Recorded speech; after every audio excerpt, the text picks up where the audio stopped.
Sí, señora presidenta. Hoy estamos tratando una medida, en este caso allanamientos a la vivienda, a la morada de un senador de la Nación, que es inédito.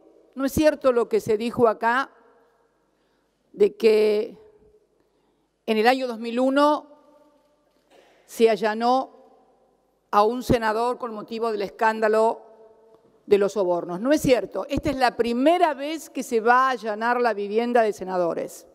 Miren, en el año 2001, con motivo del escándalo de corrupción institucional más formidable del que se tenga memoria, a punto tal que motivó la renuncia del entonces vicepresidente de la Primera Alianza, Chacho Álvarez, cuando leyó en aquella reunión de labor parlamentaria un anónimo,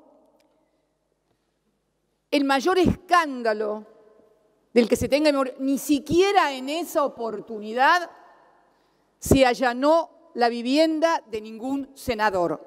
Lo que se hizo fue simplemente una inspección. Aquí tengo la inspección al despacho de un senador.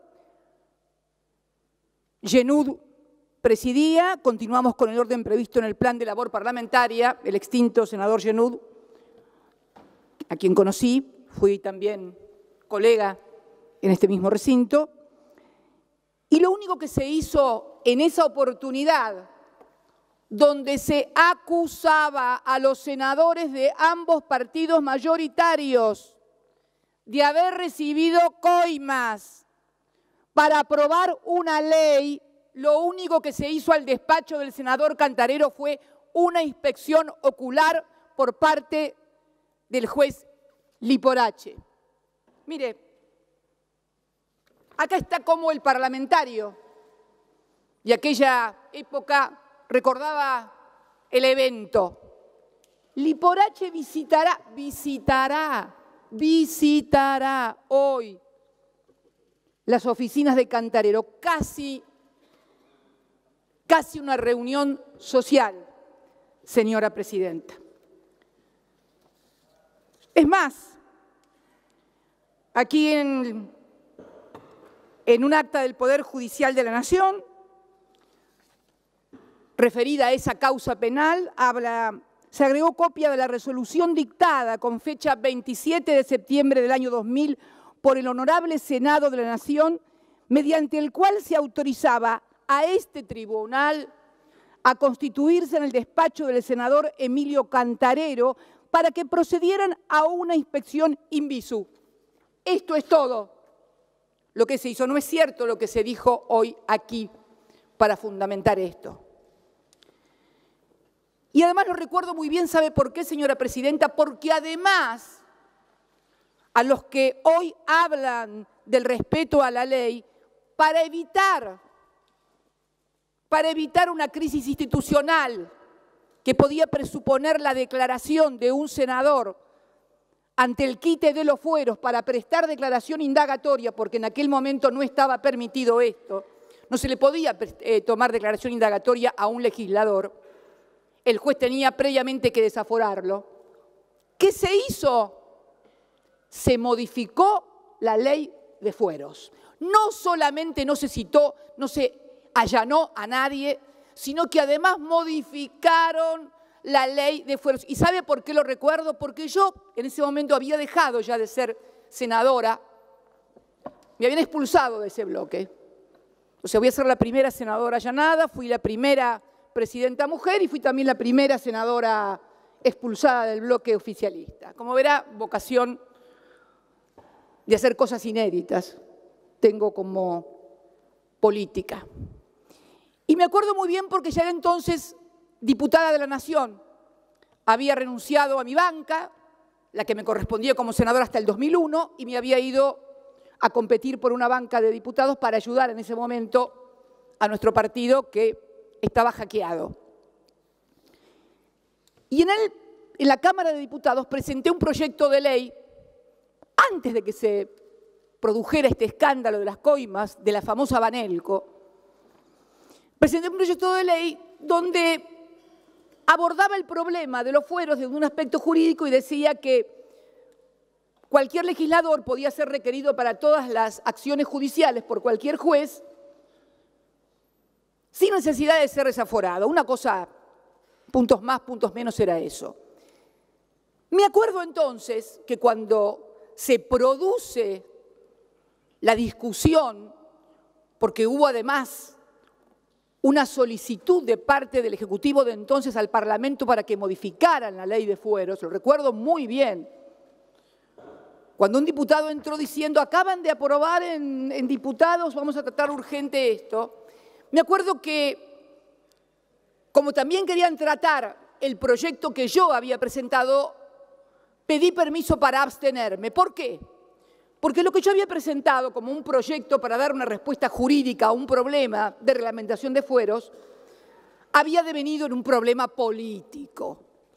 El problema político profundo es que para obtener la reforma laboral que precarizaba los derechos de los trabajadores, habían coimeado a senadores de los dos partidos. Este era el problema político que tenía el país. No lo tuvimos en el bloque de diputados, nosotros afortunadamente, pese a que la mesa de conducción del bloque de diputados apoyaba el proyecto que había ido del Poder Ejecutivo, algún senador que integraba esa mesa de conducción lo debe recordar, pero fue precisamente un grupo de diputados, entre los cuales estaba yo y también los diputados de la provincia de Buenos Aires, que nos opusimos tenaz y duramente a aquella ley y por lo tanto en el escándalo quedó involucrado únicamente el Senado. Esta es la historia del mayor escándalo de corrupción institucional. ¿Y por qué corrupción institucional, señora presidenta? Porque le habían pagado a legisladores para que dieran una determinada norma.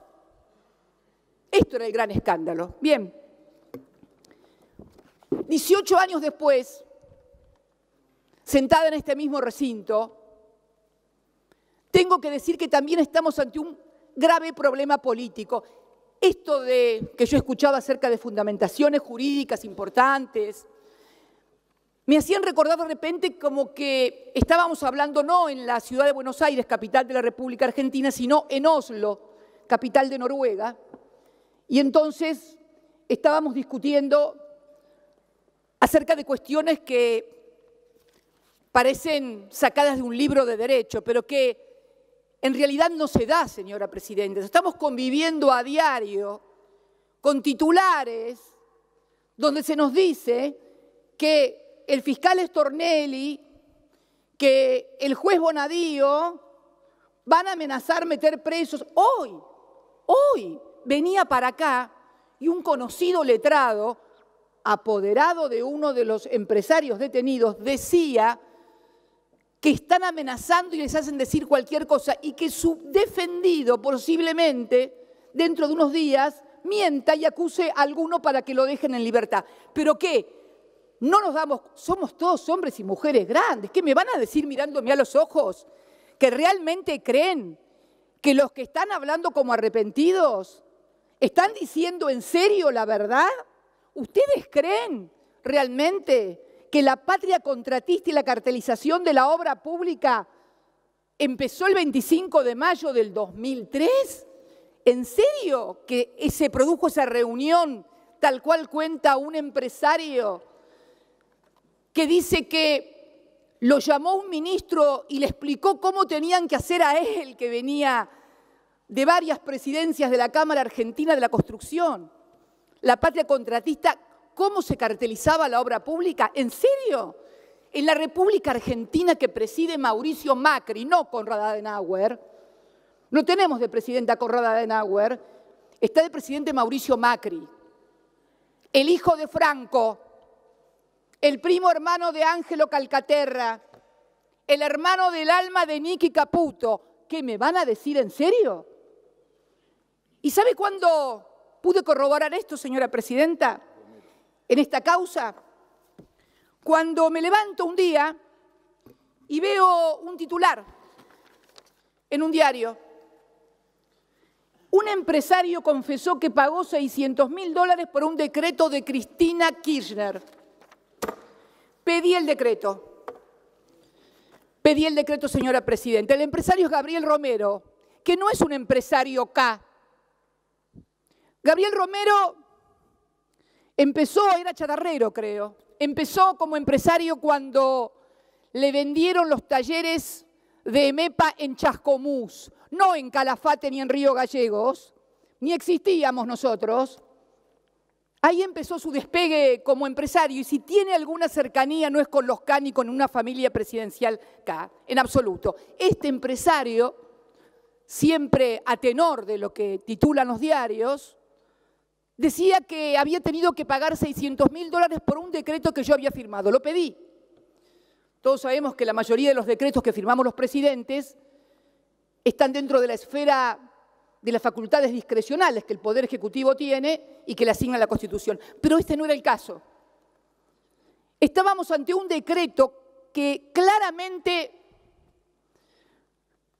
establecía un método de construcción de la decisión en la cual el presidente lo único que podía hacer cuando esto culminaba era ratificar lo que había venido a sus manos, porque antes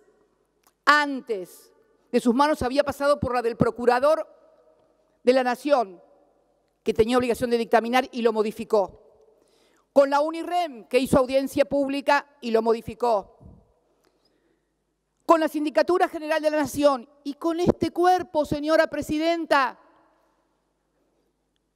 tenía el acta, acuerdo que yo ratifiqué como presidenta, fue además de modificada por la Procuración, por la UNIREM, por la audiencia, fue modificada por el dictamen de mayoría de la Comisión Bicameral de Seguimiento de los Actos Delegados. Un dictamen de mayoría, creo que lo firmaba el señor presidente, entre otros, senadores y senadoras y diputados y diputadas, el señor presidente actual del bloque de Argentina Federal, el senador Miguel Pichetto. Recién después de todas esas firmas y de todas esas aprobaciones, llegó a mi despacho. Pero ahí me acordé de otras cosas también. Ahí me acordé que este decreto que versaba sobre la renegociación de la hidrovía, que mencionaba hoy el senador Pino Solanas, yo había conocido al señor Romero en el año 2008, cuando asumí como presidenta. Teníamos un problema esta renegociación del contrato. La empresa sostenía que la AFIP le aplicaba mal la liquidación del IVA, pedía que hubiera una interpretación que avalara lo que ellos sostenían que debía liquidarse como impuesto. Obviamente, esto significaba en los hechos una condonación de deuda, porque había impuestos devengados, porque la AFIP sostenía que había una forma de liquidar el IVA y la empresa sostenía otra. Entonces le dije al señor Romero que la única manera y la única institución que podía modificar eso era el Parlamento. Es el único organismo constitucional que puede condonar deuda a través de una modificación interpretativa de una forma de liquidar. Y la verdad que el señor Gabriel Romero deberíamos considerarlo porque obtuvo algo que a mí nunca me salió. Consiguió que el Parlamento argentino, el 10 de diciembre del 2008, por unanimidad, sancionara una ley de 3 artículos en los cuales se modificaba o se aclaraba cómo debía liquidarse el IVA, el impuesto al valor agregado, en todas las tareas de balizamiento, dragado, etcétera. O sea, no pusieron hidrovía porque quedaba mal en la ley. Pero lo cierto es que en una ley de 3 artículos, para subsanar esa diferencia de interpretación, y digo que es notable porque a mí como presidente se me había implosionado el bloque oficialista. A partir del conflicto con la 125, Algunos diputados, diputadas, algunos senadores, senadoras se habían ido. Estaba en ciernes la conformación de lo que después más tarde sería el Grupo A, con lo cual nunca pude conseguir una ley de estas características, tributaria, condonatoria de una gran suma de dinero en materia de impuestos por unanimidad. Deberíamos considerar a este empresario como un aporte importante a la unidad nacional. Todos los que están tan preocupados por saltar la grieta, aparentemente su ductilidad y sus capacidades son mucho mejor que la mía, que las nuestras, todas en general, que seguimos votando en forma dividida. Digo esto, señora presidenta, porque a partir de ahí me di cuenta que en realidad lo que le deben haber pedido al empresario para que quede en libertad, él no fue detenido su segundo, porque además otra cosa, eran detenidos uno la tercera línea, en otra empresa la primera, o sea, cuanto más importante era el empresario o más vínculos tenía con todos los sectores políticos, menos riesgo de ir preso que el resto. Ni qué hablar del primo presidencial, que finalmente termina aportando, porque esta es la otra cuestión también. ¡Qué bárbaro! Empresarios que aportan a los populistas y los de la UH le aportan a ustedes. Pero es fantástico este país, estamos al revés, el espejo invertido, o sea, aunque claro, nos dimos cuenta que los de la UH era mentira, porque acá también se habló de paridad. El miembro informante hoy habló de paridad entre los senadores y los legisladores con respecto a los ciudadanos. Por supuesto que tenemos que tener paridad, pero también tenemos que tener paridad de un partido político y de otro partido político respecto de hechos que algunos quieren acreditarlos con fotocopias, pero resulta que acá hay 2.000 ciudadanos argentinos de carne y hueso, no fotocopias, inclusive algunos miembros connotados de la Alianza Cambiemos, como el intendente de Mar del Plata, que dice que los aportes, es mentira, que no hicieron aportes. Entonces, pregunto yo, ¿de dónde salen? ¿De dónde salieron los fondos de 2 legisladores que están sentados igual que yo por la provincia de Buenos Aires? Y no por fotocopias, por testimonios, por auditoría de la Junta Electoral que acaba de decir la Cámara Electoral Nacional, que además se detectan también aportes de empleados de empresas que se decidieron aportar todos al mismo tiempo y las mismas cantidades y antes habían recibido por parte de las empresas. Y digo esto, señora presidenta, porque si algo faltaba para consagrar la persecución política y el uso del Poder Judicial como instrumento de persecución política en la Argentina, era esta causa. Mire, tengo 6 causas abiertas, 4 de asociación ilícita. Pero fíjese qué curioso, durante años machacaron que quien habla era socia de un empresario de Santa Cruz y que todo lo que tenía, no tenía o dejaba de tener era de un empresario de Santa Cruz. O también de otro empresario de medios. Curiosamente, y inclusive en el expediente de asociación ilícita por obra pública, porque hay un expediente de asociación ilícita por obra pública ya. Fíjese, sería la cuarta asociación ilícita. Una con exfuncionarios y un empresario de la construcción del sur. Otra con el mismo empresario, mis hijos y el otro empresario también del sur, que eran los empresarios K.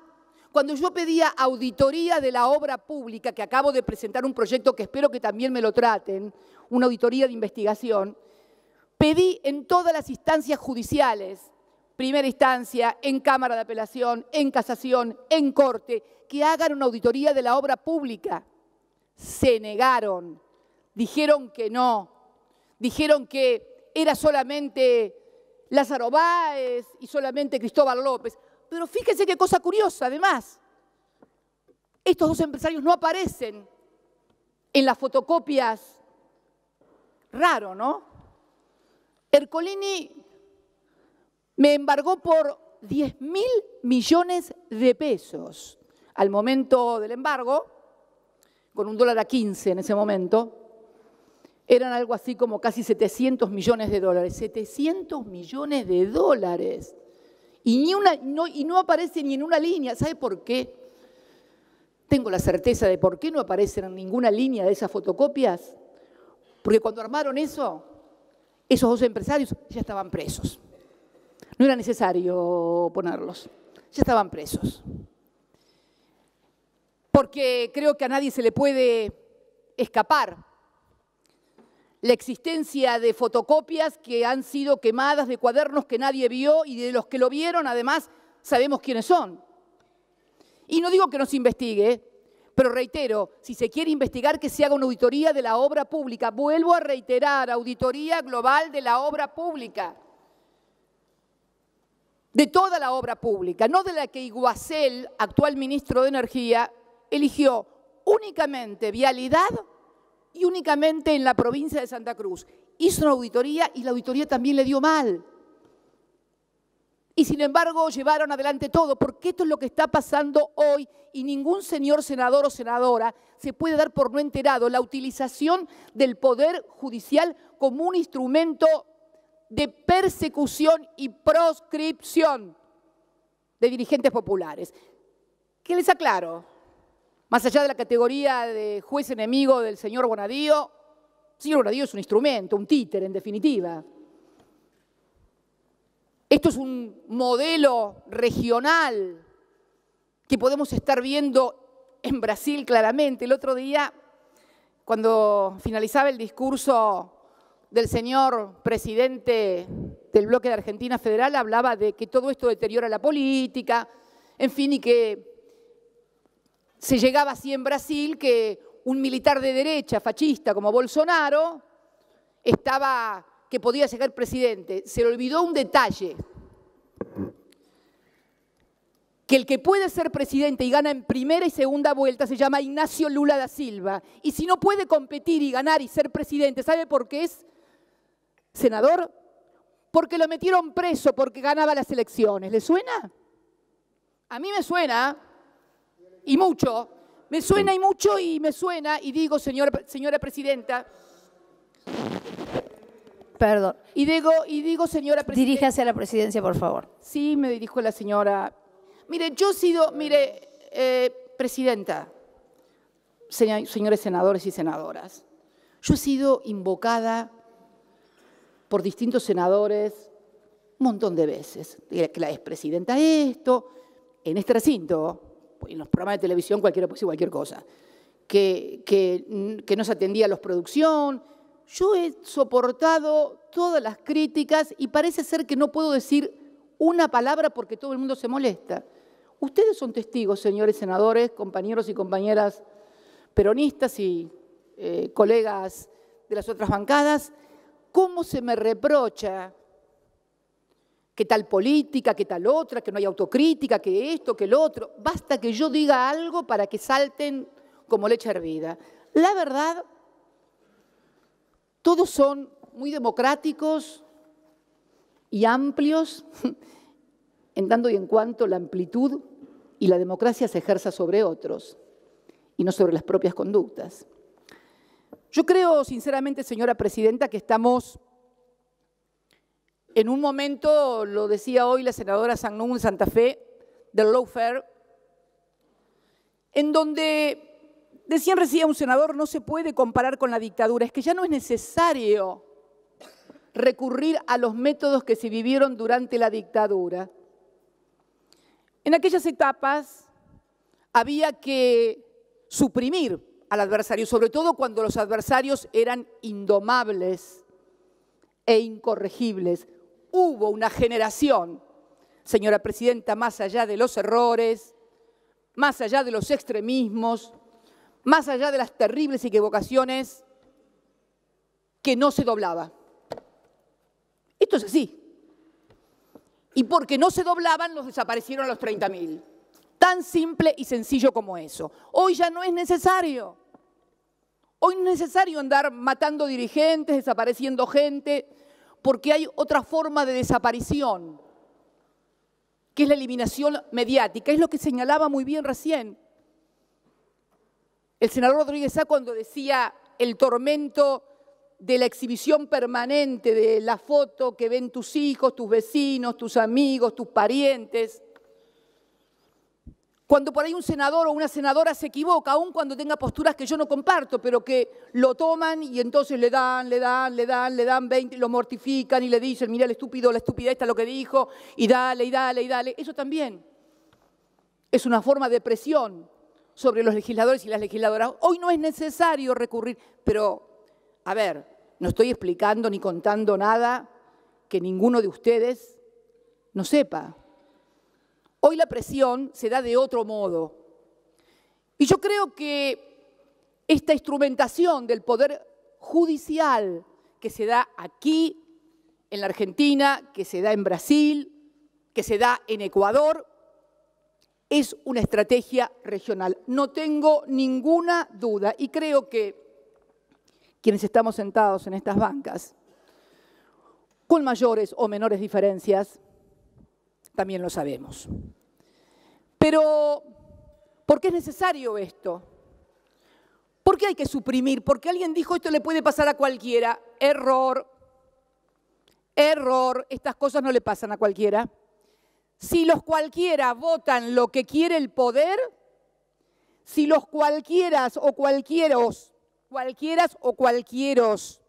levantan la manito para reforma previsional, para pacto fiscal, para lo que necesite el poder de turno, no le pasa nada a nadie. Es mentira. Estas persecuciones le pasan a los que con errores y con aciertos creemos en algo y defendemos ese algo. Y yo creo en lo que hice como presidenta de los argentinos. Creo en la redistribución del ingreso. Creo en el empoderamiento de los derechos. Creo en las universidades públicas. Creo en la ciencia y la tecnología. Creo en todas y cada una de esas cosas. Creo en el desendeudamiento como un instrumento de autonomía en la toma de decisiones de un país. Sí creo en esas cosas. No me van a hacer arrepentir. Si creen que con los bonadíos, con los desafueros, me voy a arrepentir, no me arrepiento de nada de lo que hice.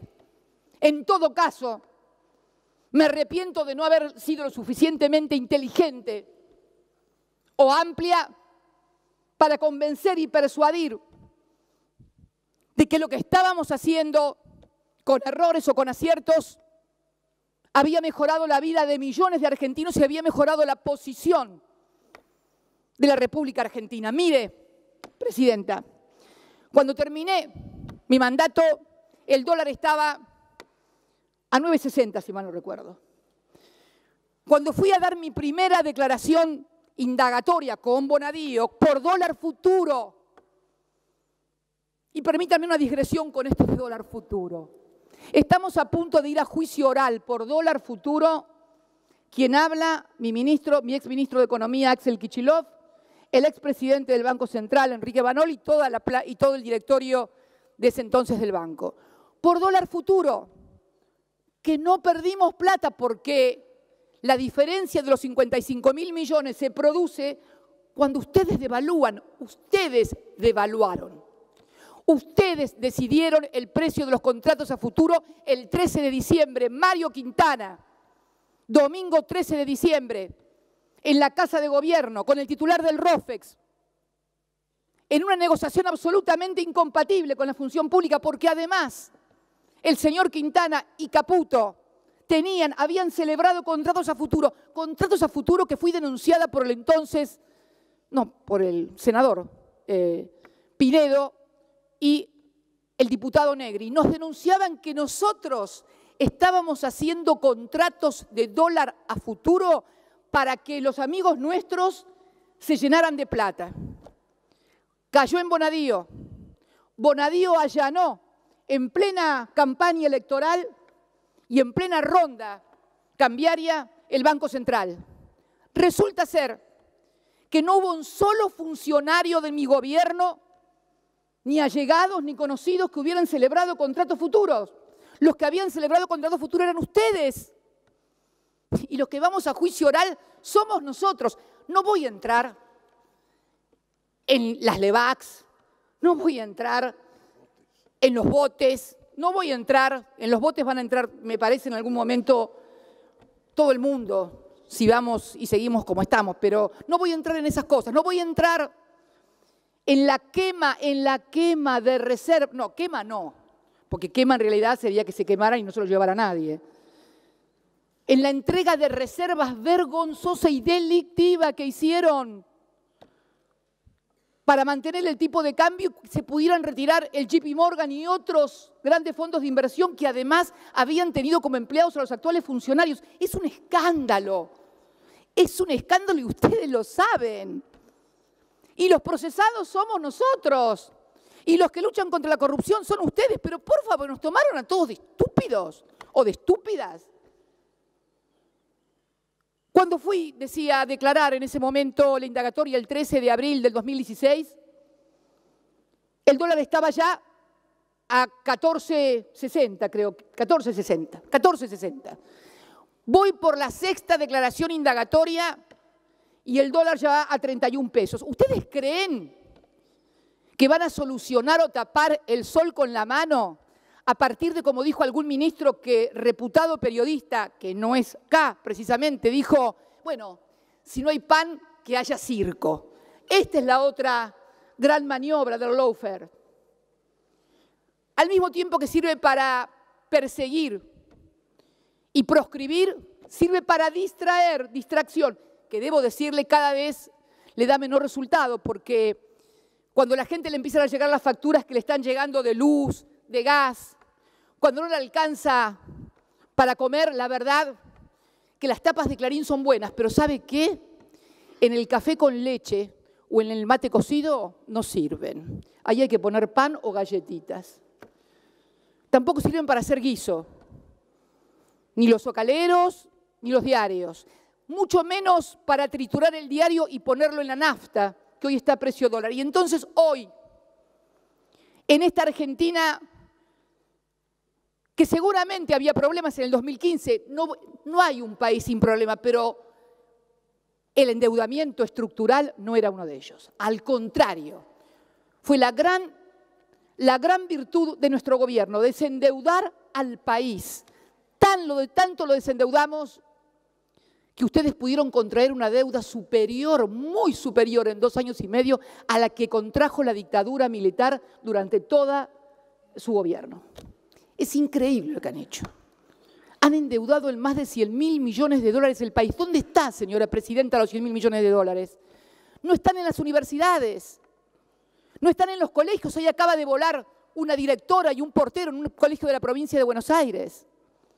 ¿Dónde están los más de 100.000 millones de dólares que recibimos de préstamos? Se dice que van nuevamente a negociar otra ampliación de préstamo con el Fondo Monetario Internacional. Y este método de distracción me parece que debería ser revisado. Porque miren, y a los que creen además que yo soy un obstáculo, yo no soy el problema de este gobierno.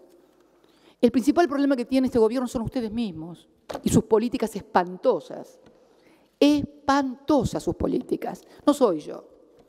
Y tampoco soy el problema que algunos hombres de mi partido, porque también no puedo ignorar que junto a todo esto hay intenso fuego amigo, creen que yo soy el obstáculo para llegar no sé a dónde. Miren, quiero ser sincera, si mañana o este mismo momento un rayo me partiera y de mí quedaran solamente esparcidas las cenizas, hay algunos que no llegarían igual nunca por el voto popular a presidente. Pero lo lamento, pero no soy yo el problema, señora presidenta.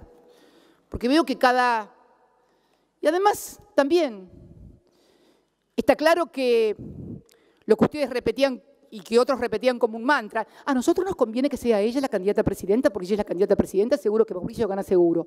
Bueno, parece que a algunos se le quemaron los papeles y entonces la caballería judicial arremete con fuerza. Miren, la historia de la Argentina demuestra que pueden encarcelar gente, pueden meter a todos los opositores, pueden meter presa. ¿Y usted cree que realmente la Argentina va a ser más gobernable? ¿En serio? Yo me atrevo a decir que no es así. que al contrario, deberían comenzar a intentar rever políticas en lugar de insistir en ese tipo de cosas. Y en cuanto a lo que se ha presentado como que yo planteo condicionamientos al juez, ¿a ustedes les parece, después de haberme escuchado en todas las radios y la televisión de la República Argentina, reproducidos mis diálogos privados con otro de los miembros de la asociación ilícita, a la sazón presidente del Instituto Patria, Oscar Parrilli, donde me anunciaban casi con marquesinas conversaciones privadas que habían sido grabadas por escuchas judiciales que dependen de la Corte? ¿Escucharon algún miembro de la Corte, de los que hablaban durante mi gobierno del derecho, de las instituciones y la transparencia? ¿A alguien se le movió un pelo al ver que una expresidenta de la Nación, sus conversaciones privadas son difundidas? ¿Les parece en serio que no tengo derecho a desconfiar? Hoy mismo subí a mi red un videíto que andaba circulando por la red respecto del allanamiento de una inmobiliaria en Río Gallegos.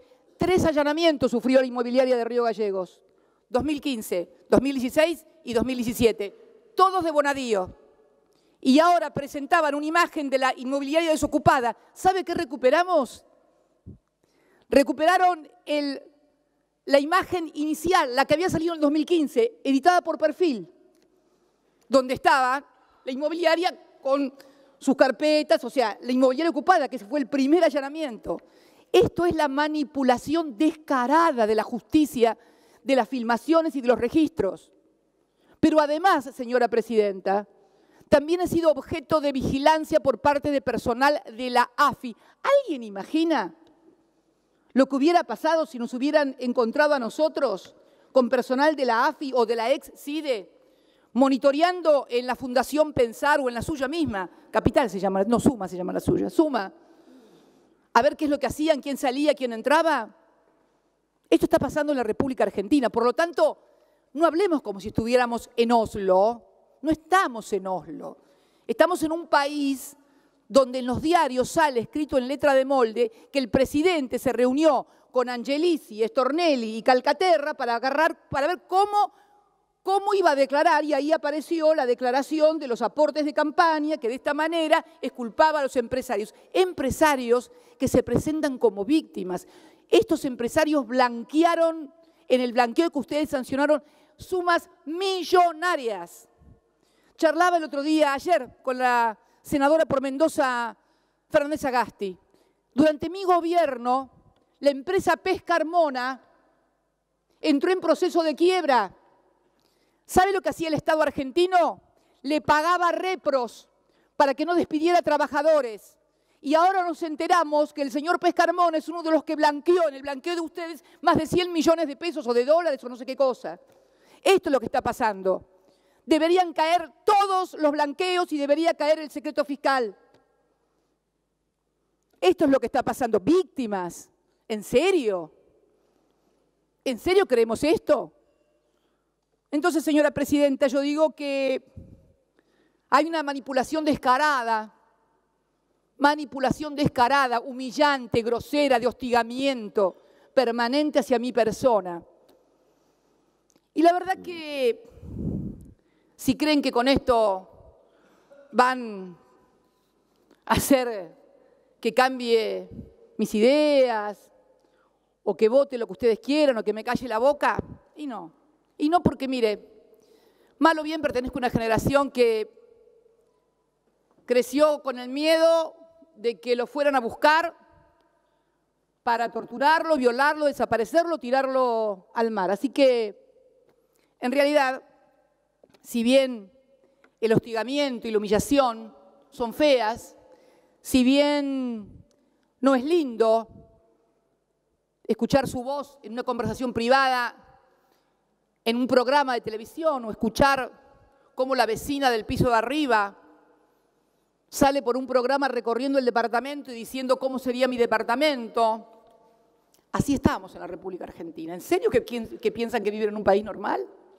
¿En serio que piensan todos ustedes que viven en un país normal? Por Dios, yo nunca he visto una cosa igual. Miren, yo fui muy opositora al menemismo, muy.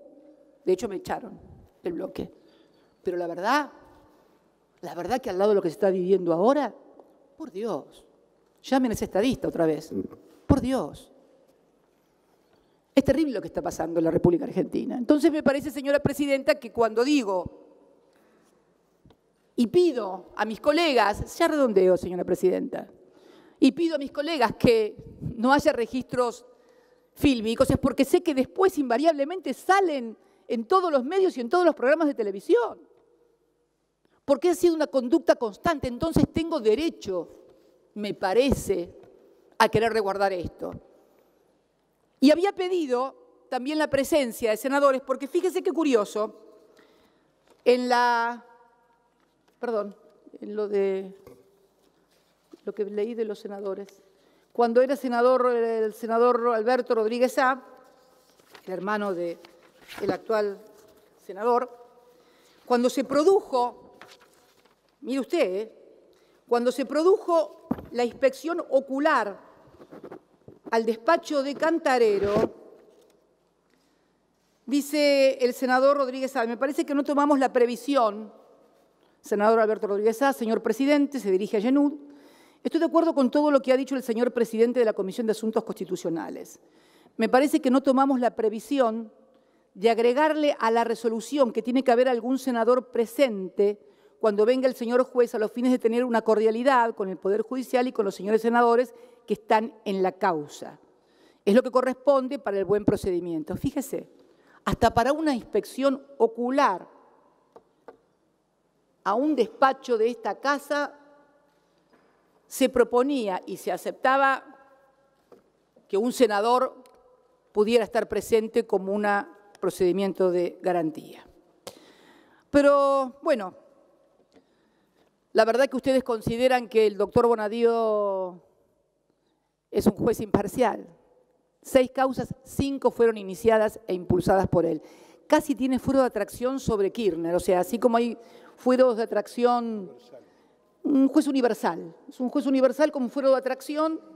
Cuando aparece algo que es Kirchner, ¡ping!, como hacen en la quiebra o en la sucesión, que finalmente el juez termina trayendo todas. Señora presidenta, señores legisladores, señoras legisladoras, somos todos grandes. Yo creo que es lícito que haya gente que no me quiera, yo tampoco quiero a algunos. Es lícito que haya gente que piense mal, que no me quiera. Ahora, lo que sí es lícito, lo que no es lícito, es que realmente quiera hacerse aparecer como estamos ante un sistema justo, transparente y con jueces imparciales. Reitero, la paridad, y ya termino, a la que hacía mención hoy el señor miembro informante, debe realizarse con todos nosotros. Usted misma, señora presidenta. Usted le fueron encontrados en su casa bolsos con dinero. ¿Le allanaron su casa?